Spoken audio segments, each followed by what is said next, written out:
आपसे ये चर्चा हो गई थी कि किस प्रकार यह पृथ्वी अर्थात ब्रह्मांड, फिर प्रकृतिंड, फिर मायांड और फिर शक्त्यंड, और ये अंत में जाकर के भगवान शिव जो अप्रमेय है उनमें समापित होते हैं। यह आपने जाना था और इन ब्रह्मांडों का वर्णन भी आपने सुना और ये समझा कि कितना विस्तृत ये ब्रह्मांड जो अपना माना जाता है वो कहीं लगता नहीं है, वो बहुत छोटा है। इससे बहुत बड़ा ब्रह्मांड जो है वो अगला है जो प्रकृति का है, और प्रकृति से भी बड़ा है वो माया का है, और माया से बड़ा है वो शक्ति का है, और शक्ति के ऊपर भगवान शिव। इस तरह से यह जो विश्व है वो अनंत है और इसकी सीमाएं नहीं हैं, यह आपने सुना था। और इसको आप गुनिए और इससे ये जानिए कि कितना विशाल यह समुद्र है जो हमारे भीतर इस पिंड में समाया हुआ है, और इस पिंड में जो समाया हुआ है उसके भीतर जो संबित रूपी शक्ति बैठी हुई है, उस शक्ति का ये खेल है। शक्ति हमें बोल रही है, वही हमारी संबित कही जाती है, वही शिव का स्वरूप है। इस तरह शिव में ये सब कुछ है। अब यह तो आपने समझा। अब इसके बाद जब ये समापन करने लगे तो आचार्य ने जो एक श्लोक पढ़ा वो आपको ध्यान रखना चाहिए। वो कहा है कि अध्वान मिमम सकलम देहे प्राणेत धीय महानवसी संविच्च परम पश्यन पूर्णत्वात् भैरवी भवति।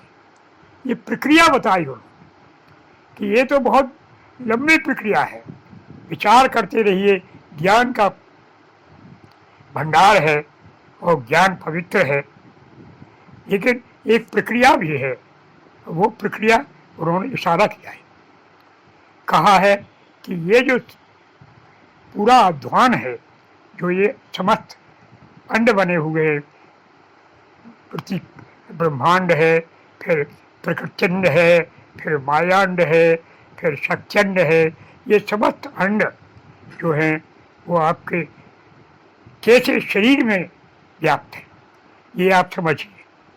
फिर शरीर से प्राणों में कैसे व्याप्त है, और प्राणों से फिर किस प्रकार आपकी बुद्धि में है, और बुद्धि से ये शून्य में किस प्रकार है। ये प्रक्रिया आपको प्राचीन काल में गुरु बताते थे, समर्थ गुरु थे। अब वे गुरु नहीं हैं, ना आचार्य अभिनव गुप्त हैं और ना आचार्य के शिष्य जयरथ हैं, और न ही क्षेमराज हैं, और अभी अभी तक तो लक्ष्मण जी महाराज थे, तो वो भी कुछ दिनों पहले चले गए। कश्मीर की दशा ये हो गई। फिर भी जान तो लीजिए, उन्होंने इसका भेद खोला है तंत्रा लोक में। वहाँ बताया है कि कैसे देह में हम इसको जानें। वहाँ इस प्रकार का एक न्यास दिया है, हम आप लोगों को बता रहे हैं। ये न्यास करिए, कोई खतरा नहीं है इसमें। इसलिए मैं बार बार कहता हूँ इसका अभ्यास कर सकते हैं। यदि भगवत कृपा हुई, भगवान शंभु की कृपा हुई, तो आप में कुछ परिवर्तन आएगा। कैसे ध्यान करते हैं? पृथ्वी अंड कहाँ है? आपके तलवे के नीचे इसका न्यास करिए। तलवे के नीचे पृथ्वी पूरा ब्रह्मांड है। आप उस ब्रह्मांड पुरुष है जिसके भीतर भगवान शिव रहते हैं। आपके तलवे के नीचे ये ब्रह्मांड तलवे के नीचे, इस प्रकार ये निवृत्ति कला तलवे के नीचे है, इस प्रकार ये ब्रह्मांड तलवे के नीचे है। ब्रह्मांड के ऊपर जो भद्रकाली है उसके भवन, और उसके बाद शतरुद्रों के भवन, इस प्रकार कुल 108 भवन ये आपके तलवे के नीचे हैं। और ये दाएं अंगूठे के आगे तक है, वो काला अग्निरुद्र कहते हैं उसको। इस प्रकार निवृत्ति कला और ब्रह्मांड तथा ब्रह्मांड के साथ भद्रकाली और उसके साथ शतरुद्र, ये सब आपके तलवे के नीचे। अब टखने के पर आ जाइए, और टखने से लेकर के आप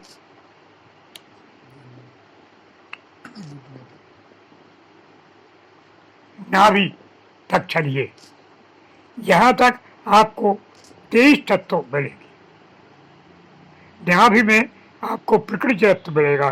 तो इस प्रकार से आपको 4 भूत और 5 तन्मात्राएं, 5 ज्ञानेंद्रिय और 5 कर्मेंद्रिय, इनके साथ मन, बुद्धि, अहंकार और प्रकृति, इतने 23 तत्व आपको यहाँ से मिल जाए। कहाँ से? टखने से लेकर के नाभि तक। यहाँ ध्यान करेंगे तो ये प्रकृति है, और इसके अधिपति है, प्रकृति के अंड के अधिपति है विष्णु, और पृथ्वी के अधिपति थे ब्रह्मा। तो यहाँ विष्णु का स्थान भी है जो मणिपुर में मौजूद है, आप जानते हैं। तो यहाँ विष्णु भगवान मिलेंगे आपको। इस प्रकार से 23 तत्व, एक कला, और इसमें 56 भुवन, 108 भुवन पृथ्वी के, 56 भुवन प्रत्यंड के, और ऐसे अनेक ब्रह्मांड प्रत्यंड के भीतर है, और ऐसे अनेक प्रत्यंड इस मायांड के भीतर है। उसको आप समझिए कहाँ है वो नाभि से लेकर के और तालु मूल तक जाइए। नाभि से लेकर ताल मूल तक चलेंगे, यहाँ पर आपको 7 तत्व मिलेंगे। कौन से मिलेंगे? पुरुष और 5 कंचुक। कंचुक जानते हैं आप?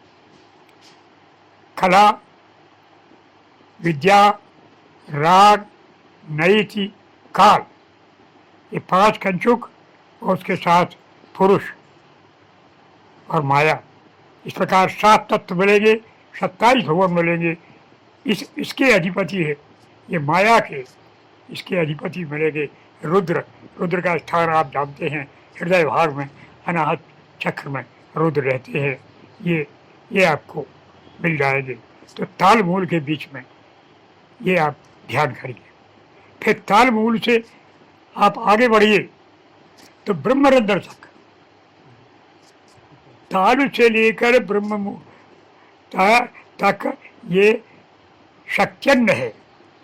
इसके भीतर है शुद्ध विद्या, ईश्वर और सदाशिव। ये तत्व हैं यहाँ के अधिपति है सदाशिव। और इस प्रकार से ये इसके 18 भुवन है, और यहाँ 3 तत्व हैं। और यहाँ की कला जो है, जैसे पृथ्वी की कला निवृत्ति थी, और प्रकृति की कला प्रतिष्ठा थी, तथा माया की कला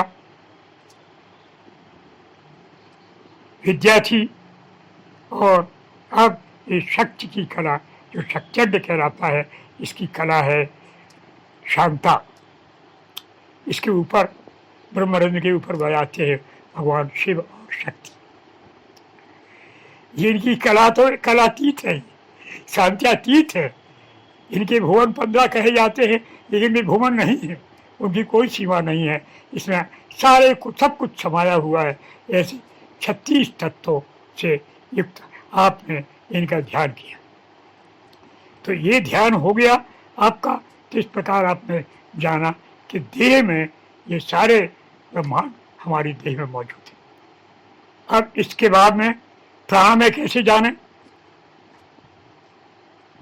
और ऐसे कैसे जाने कि हमारी बुद्धि में है, कैसे जाने कि ये शून्य में है। इसके लिए आपको एक ध्यान करना है। जो ध्यान थोड़ा कठिन है, जटिल है, लेकिन करिए। आपको मैं यहाँ बता रहा हूँ, ध्यान से सुनिए। आप जानते हैं कि जहाँ मेरुदंड का अंत होता है, वहीं पर आपको मूलाधार चक्र है। मूलाधार इसलिए कहा जाता है क्योंकि यह मूल शक्ति है, यहीं पर धरा बीज है, अर्थात किसी भी वस्तु का मूल यही है, इसलिए ये मूलाधार कहा जाता है।